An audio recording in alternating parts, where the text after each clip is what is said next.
Hey folks, it's Jacqueline at Pixie Dust PhD. In this video, we are continuing our conversation series with Jen from Dillo's Diz about kids at Walt Disney World. Previously, we talked about some logistics and strategies and philosophy around strollers in Walt Disney World. Today, we're going to tackle food.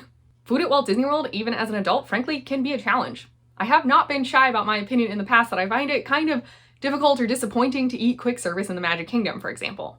And I am a bit of a picky eater even as an adult, but as a kid I was a really picky eater, so it's hard for me to imagine taking a kid like me to Walt Disney World and making sure they're fed. Jen's got 2 kids, a 9-year-old son and a 6-year-old daughter, and they've been down to Disney World as a family quite a number of times. She's got a lot to share on this topic, so I hope you enjoy.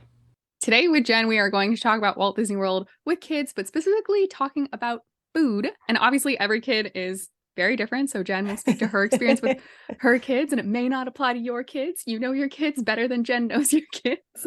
Yes. But you know, food, I think when you're outside of the home can be a challenge for everyone, kid or adult. And then when you're at Disney, you know, it is theme park food, despite it being elevated theme park food. So yeah, are there places, do you have like go-tos that you think are good for the whole family, kids and adults?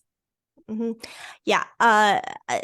Food can be a tricky thing because you're like, oh, we'll just find something everywhere. But it is true that being in an environment like Disney, which can be overwhelming and loud and have different smells and different things going on, your kids may not eat what you think they would normally eat. So I think overall, I think the quick service restaurants are probably the best for families and for kids, and kind of getting everybody, like places like Cosmic Rays in Magic Kingdom, where you kind of have options of, do you feel like a burger? Do you feel like a salad? Do you feel like a peanut butter and jelly? They kind of get everything there.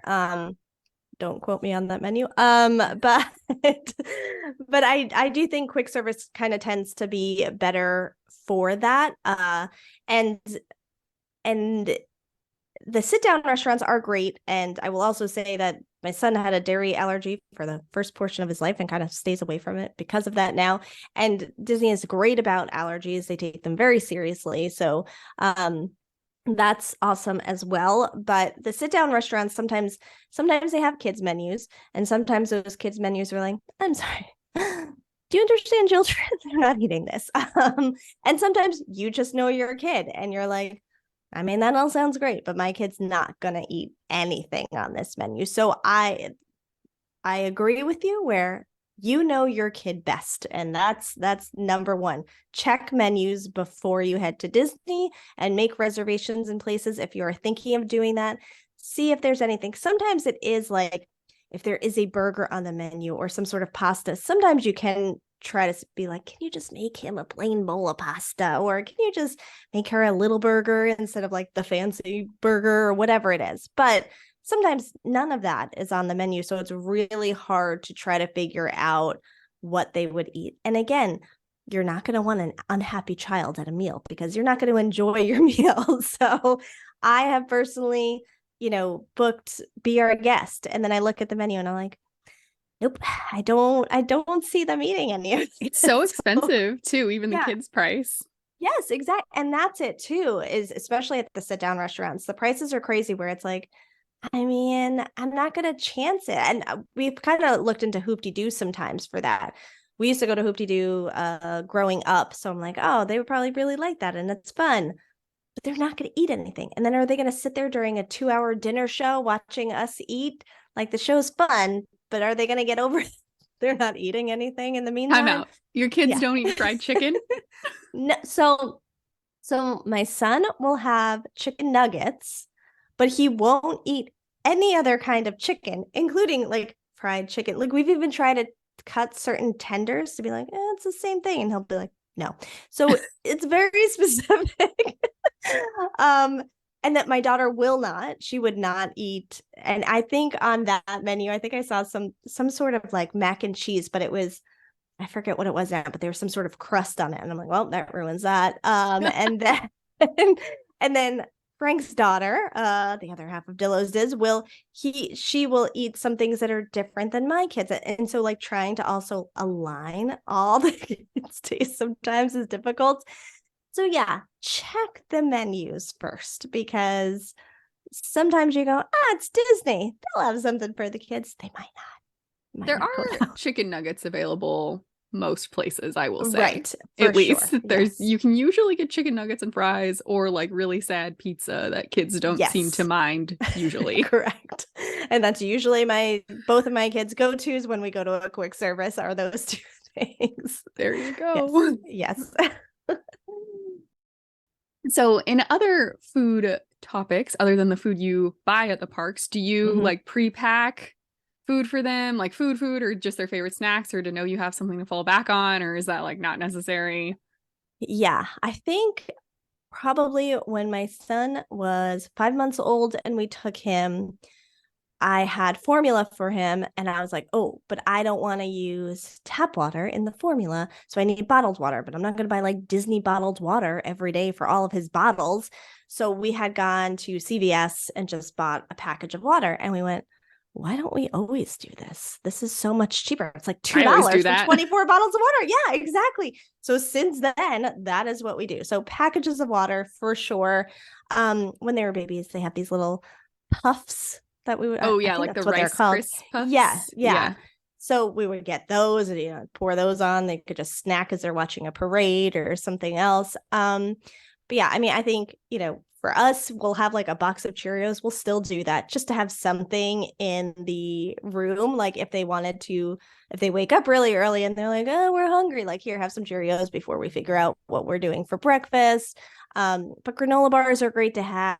Sometimes those like applesauce pouches or some sort of vegetable and fruit combo where you're like, well, at least my kids are getting some nutrition right on this trip. I don't know. Um, so we've definitely gone down that route. I think I've probably bought like peanut butter crackers and stuff like that too sometimes, where if there really is a meal that they're not having, at least you kind of have like a little something extra. But yeah, and now it's a lot easier because there's Amazon that will deliver to your room and you can put in like an order ahead of time. But Walmart's closed, CVS is closed, there's Walgreens, there's so many options around the parks as well if you wanted to do that. But yeah, I highly recommend having some sort of, I mean, for me, my kids are huge snackers and would just snack all day long if they could. So it's always good to just have something there. They are a little more distracted in Disney, but it's always good having like a little something just in case you need it. And you don't want to spend $10 on a snack. yeah. There's a Target between the airport and Disney. We also usually rent a car, so we stop at the Target. We pick up like 2 things of water for way cheaper than you could get it anywhere in your property. Yes. I usually get like a little thing of Coke because I like to have a soda with my quick service lunch and then some snacks. Yes. Like we bring snacks as adults. Yeah. Helps tide you over. Feeling a little hangry, Right. have some goldfish. Yeah. It's really funny because my grandmother would sometimes come with us on trips when we were younger. And I was a picky eater back then as well. Probably still am. She would sometimes like make peanut butter sandwiches or like take the banana from the buffet in the morning or whatever. And she'd be like, just in case she needs to eat and not like have something. But now I'm like, oh, I think I've turned into her a little bit because I have snacks all the time or just food. But it is true that like knowing that that's available to you and you can have that in your hotel room and snack for yourself, and it's fantastic. For sure. And Yeah. then, so do you try to keep your kids like on a normal eating schedule, or does all that go out the window?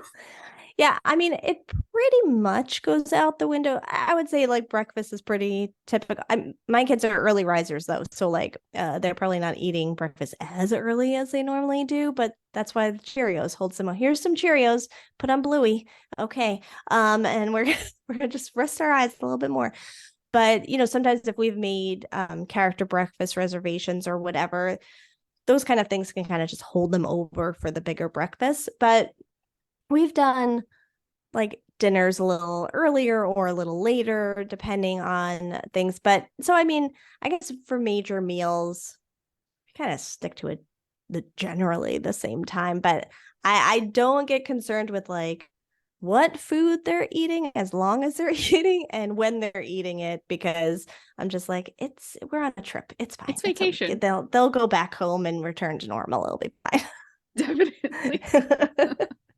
And then, so when you do those special sit down meals, whether it's character breakfast or something more fun, fancy, or with the whole Dillo's family, How does that work out with the kids in terms of like, I feel like the portion sizes are pretty big. So do they eat their own meals, or do they split a kid's meal, or do they split an adult meal, or do they just eat off your plate? Yeah. Yes to all. Yeah, I think for the most part, like quick service places, I think the kid sizes are pretty good for them. I've never found those portions to be too big. But now I'm thinking about like if you go to breakfast at Ohana or something, it's kind of just That's the like family, endless, isn't it? Yeah, right? just Yeah, like, here, eat all the stuff you want. right. Keep bringing it to your table. Exactly. So I guess for them, they're kind of splitting that with us. There's not really special things going on. So I think I'm trying to think of, because we did Topolino's for dinner, and they ate like huge bowls of pasta, but they both scarfed that down. So again, I think you know your kids best and you know their appetite levels. So if you are going to a Topolino's or maybe a California Grill or an Ohana, there's going to be more food. You kind of got to weigh, should I split something with them, or can I just eat a little bit of some sort of appetizer, or, should I get them their whole meal because they will totally eat all of it. So yeah, I would say trust your gut on that one, I guess. Well, and I would imagine they probably should be eating more than usual given the amount of exertion that's happening for Disney Day. That's very true. More active than usual, I would think. Yes, definitely. Yeah. Nice. Okay, well, any other tips, tricks, food related wisdom you want to belay to me? I think just definitely try to get like, even if it's waters or just something off property, even if you have it delivered to your room, snacks, all of that, just to, again, it's all things to like make your life as easy as possible in Disney. So you want to reduce any kind of meltdowns, reduce any kind of hunger, make sure everyone is hydrated at all times. So the more you can do of that, the better. And definitely check the menus before you go, for sure. Well, I guess last thing is you and your adult partner, and then you have your 2 kids, right? Do you feel like you have to sacrifice maybe some adult meals that you would rather go to because you got to feed your kids? Oh, probably, yeah. I'm sure along the way we've been like, that would have been fun to eat, and that's fine. It's fine. It'll be fine. It's fine. We'll just go back again someday. It'll be fine. Yeah, no, we've had those moments for sure. And no judgment. I am still a relatively picky eater. Like, I look at the Cape May Cafe menu and I'm like, how much of this would I really eat though? Right, yeah. Especially there because it's like a buffet and you're like, I want my money's worth. Yeah, it's like eat all this? Yeah. $55. It's probably more than that now. What do I know? And I'm just like, I don't know if I know. Yeah, exactly. Yep. Okay, great. Well, thank you so much. Thank you.